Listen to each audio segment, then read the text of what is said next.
Bien, pasamos a hablar de las plantas vasculares. Cuando vamos a estar hablando de plantas vasculares, en características, vamos a decir que van a tener la presencia de un xilema y un floema, que ya lo vamos a explicar. Van a formar verdaderos tejidos. A su vez, también eh, van a presentar cuatro células diferenciadas, características, eh, que son cromófitas.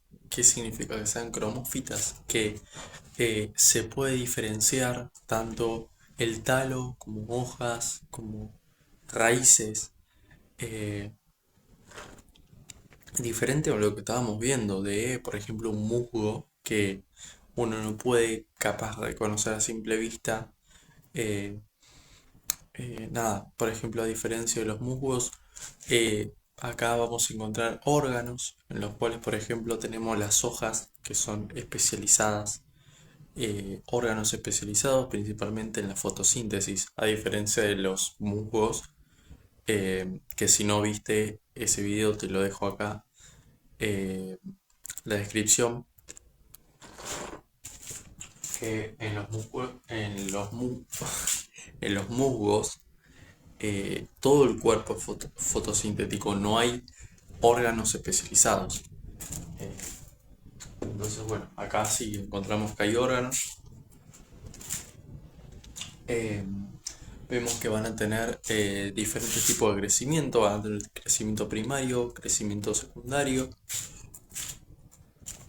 y a su vez pueden poseer micrófilos o megáfilos.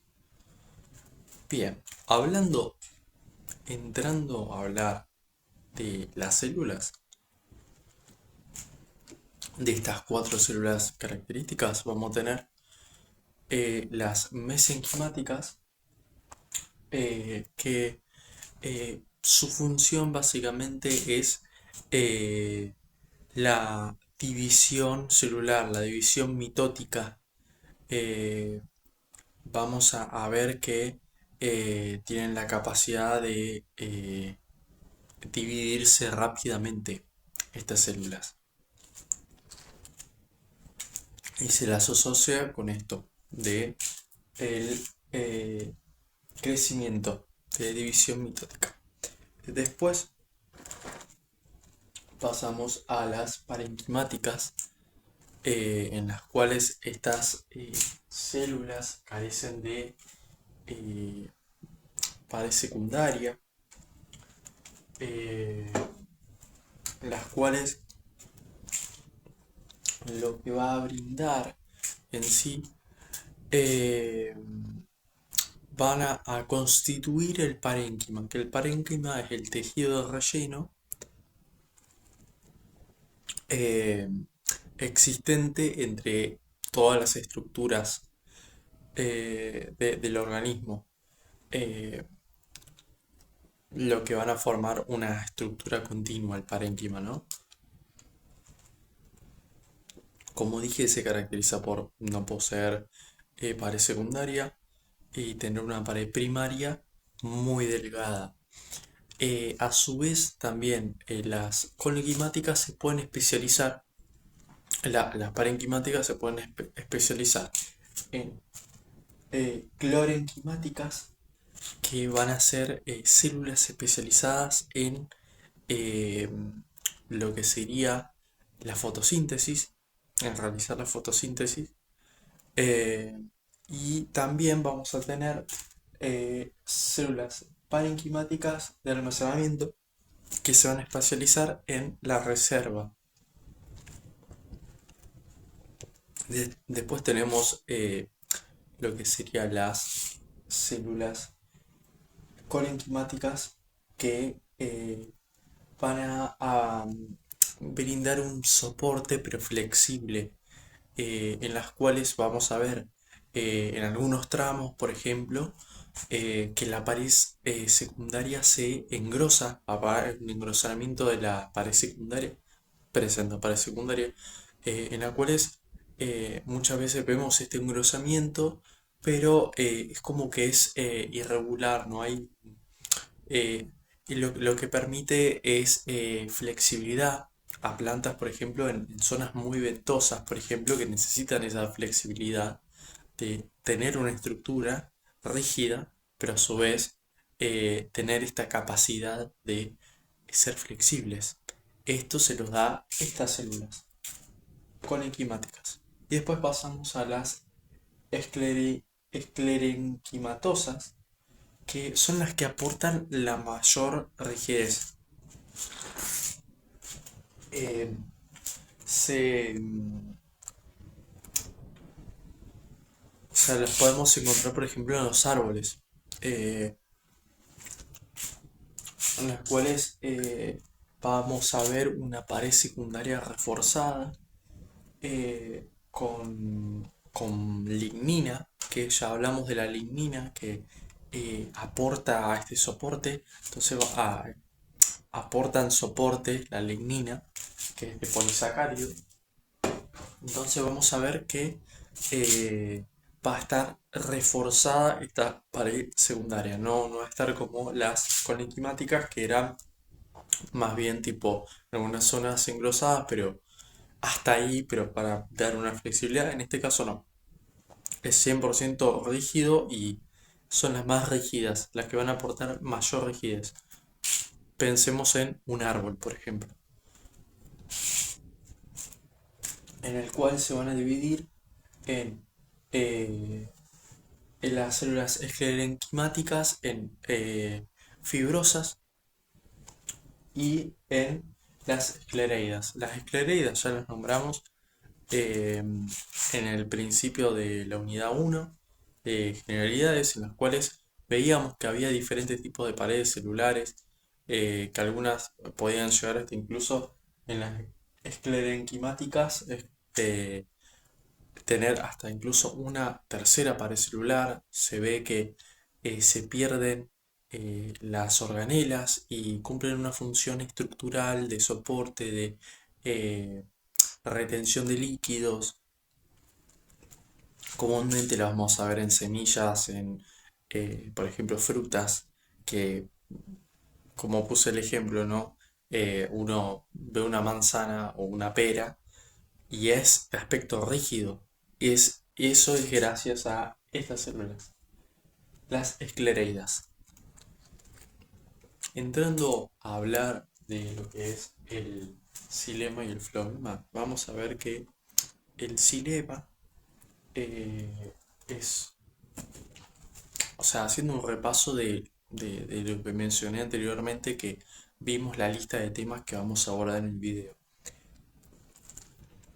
El xilema es el sistema de, eh, de de conductos, es el sistema de conductos por los cuales van a, eh, se va a transportar agua y minerales al organismo. Y las células del xilema varían según el grupo. O sea, si nosotros estamos hablando, por ejemplo, de la mayoría de gimnospermas y de lechos, van a estar conformados el xilema por traqueidas, que las traqueidas van a perder su pared celular en algunos puntos eh, para permitir facilitar el transporte. Se van a poner de manera alineada. eh, Hasta incluso poseen válvulas para regular el flujo, eh, permitir la entrada o no de sustancias. eh, Y bueno, cuando una característica de las traqueidas es que cuando maduran, lo que sucede es que la célula muere, pero queda la estructura, o sea, queda esta pared secundaria eh, y sigue este funcionamiento de válvulas, eh, de estructura en sí. O sea, lo único que queda es la pared secundaria.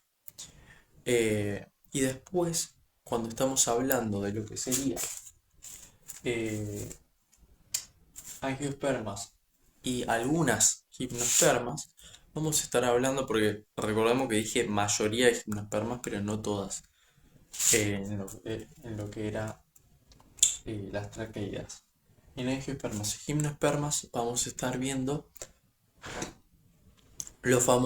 estas células famosas conocidas como elementos de los vasos, que yendo a resumen para no hacerlo tan denso, eh, lo que sucede es que no vamos a ver que eh, no vamos a ver válvulas, sino que estas células van a formar conductos, eh, ¿cómo sería? Vasos continuos, perdón, vasos continuos.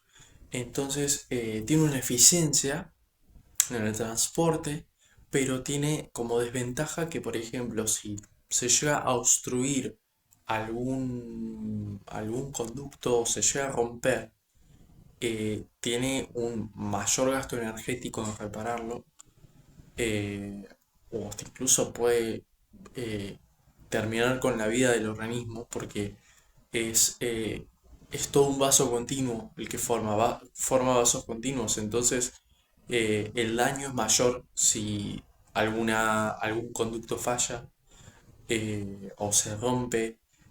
Va a requerir un mayor gasto energético, a diferencia de lo que es las traqueidas, que tienen sistemas valvulares, los cuales van regulando esto. Son más cortas, son más largas, son más cortas y anchas, perdón. Eh, Presentan placas de perforación, importante eso, que permiten el paso del agua, a la vez que confieren sostén. Y bueno, en resumen, eso. Tenemos dos tipos de células dentro del xilema: traqueidas y elementos de los vasos. Y después, cuando hablamos del floema, eh, bueno, me olvidé de mencionar que en las traqueidas, eh, estas válvulas pueden tener como tapones, y estos tapones se llaman toro. Bien, dato de color.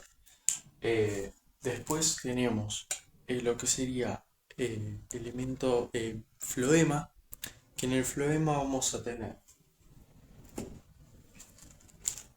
lo que sería eh, que bueno, que va a ser un sistema de conductos en el cual va a transportar eh, tanto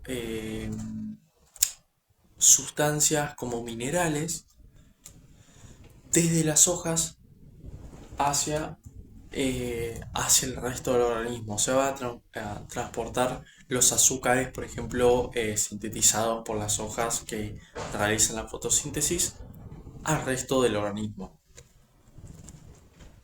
Entonces, dentro de lo que son las células que conforman el floema, vamos a ver, permítanme ver porque me olvidé.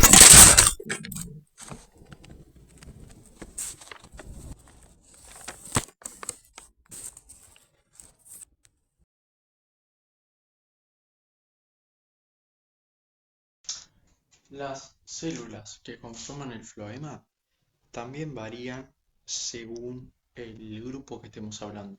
Cuando estamos hablando de angiospermas, vamos a ver que las células que conforman el floema de las angiospermas son las células de los túbulos cribosos. Entonces,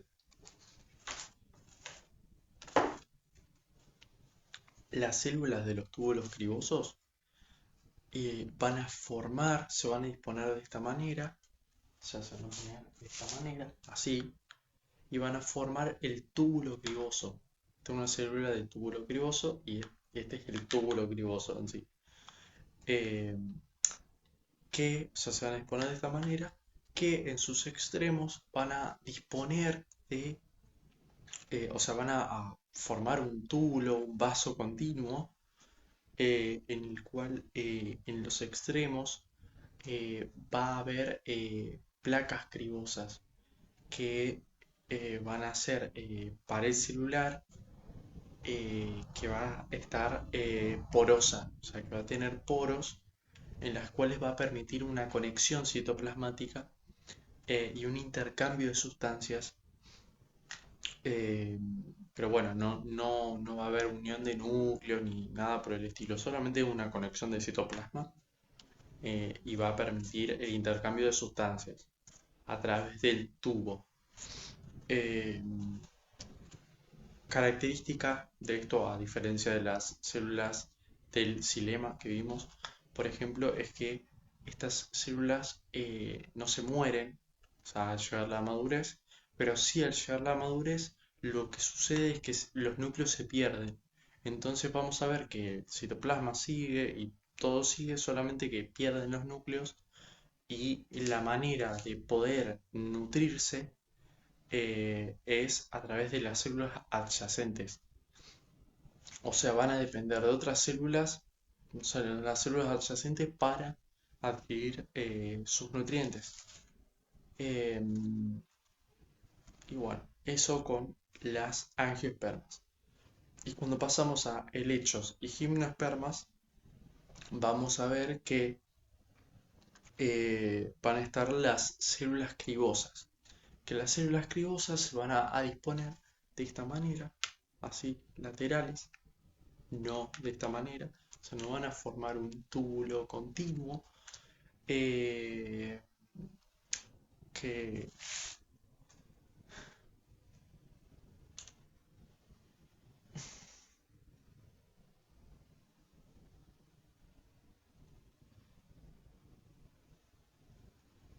que sí, que carecen de perforaciones. El traspaso de sustancias va a ser a través de la membrana, no a través del citoplasma, una conexión citoplasmática. eh, y también al llegar la madurez pierden sus núcleos, pero la manera de nutrirse es que nada, ya ellas, estas células ya de por sí tienen una célula albúmina que les va a brindar lo que necesiten. Yo lo pienso como si nacieran en cuna de oro con un mayordomo que eh, les brinda lo que sea. Eh, Esta célula albúmina ya vienen con esta célula albúmina que les va a brindar los nutrientes que necesiten cuando sea. Eh, Así que bueno, eso sería con el floema y el xilema. Juntos, o sea, el floema y el xilema, muy importante, van a formar lo que nosotros conocemos como savia. O sea, el flujo de tanto de xilema como de floema, este conjunto eh, va a formar lo que es la savia. Entonces, bueno, después pasamos a tejidos, eh, que vamos a ver, va a haber tejidos simples, tejidos compuestos, eh, que van a formar el sistema de tejidos. Dentro de los tejidos tenemos especializaciones como eh, el tejido dérmico, que el tejido dérmico va a ser, su función es actuar como cubierta protectora. Cuando hablamos de cubierta protectora es que va a haber generalmente, por ejemplo, una capa de cera, eh, sí, una capa de cera que va a- a evitar que se pierda agua en sí. O sea, se evita la pérdida de agua. También vamos a ver que presenta poros de tejido por los cuales va a permitir el intercambio de gases. Está encargada en eso.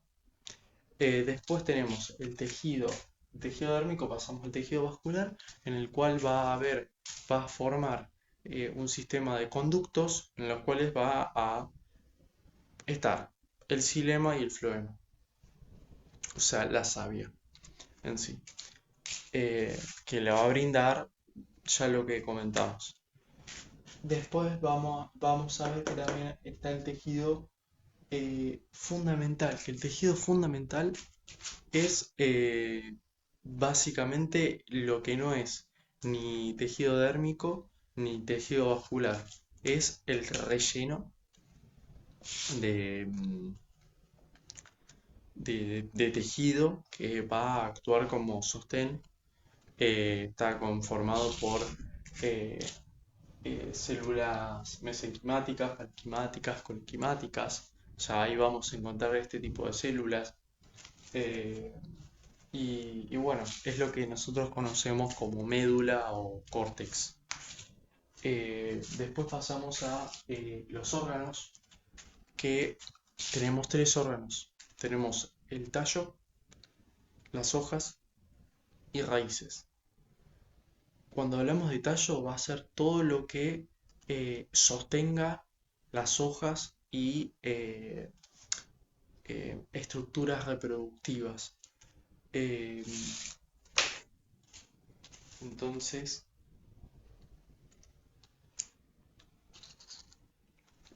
eh, nada, es lo que va a permitir, por ejemplo, el tallo va a permitir que las hojas lleguen a captar la luz solar, por ejemplo. Eh,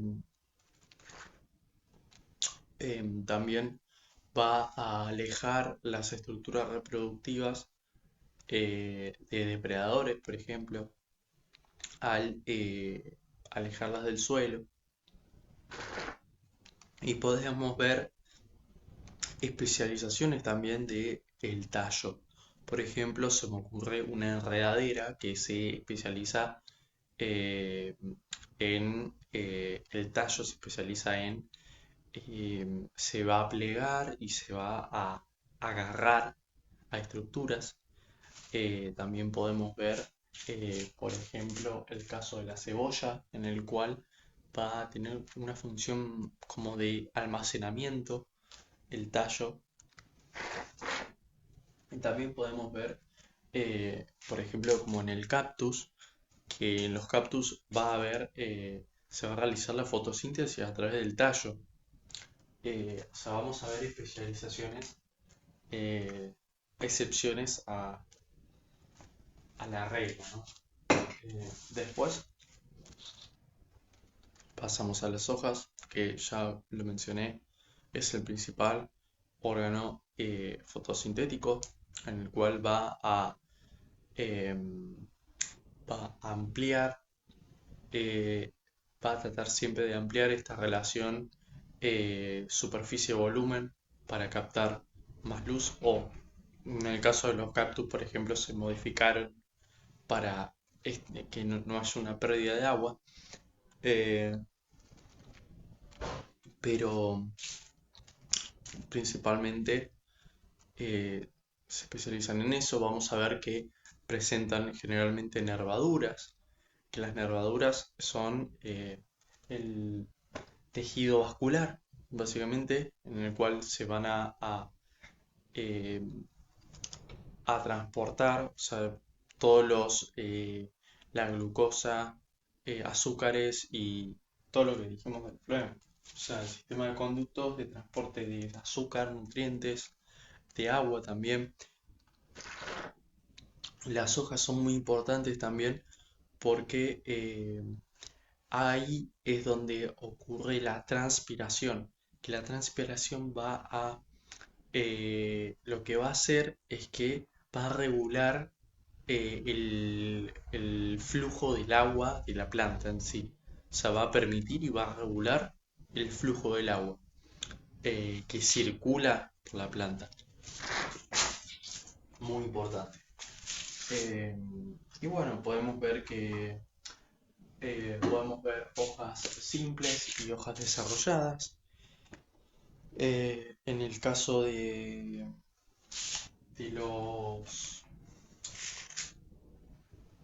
los helechos, estoy seguro que es de los helechos, vamos a ver micrófilos, que son hojas más pequeñas, y en Lo que sería el resto de plantas, vamos a ver megáfilos, hojas megáfilas. También vamos a ver, nada, creo que ya mencioné todo. Después pasamos a lo que es la raíz, que en la raíz eh, va a brindar sostén y es el órgano principal de la absorción de nutrientes y de agua. Entonces, nada, también vamos a ver excepciones al, a esto que estoy diciendo, por ejemplo, o sea, pienso en una zanahoria, por ejemplo, eh, que la raíz se especializa en almacenar, almacenamiento. O bien, por ejemplo, podemos ver, eh, no se me ocurre otra cosa, eh, no, eso, tipo, se puede especializar, por ejemplo, como la papa o la zanahoria en almacenar, además de sostén y de absorber nutrientes y agua. Y bueno, después pasamos a hablar por último ya del crecimiento. Eh,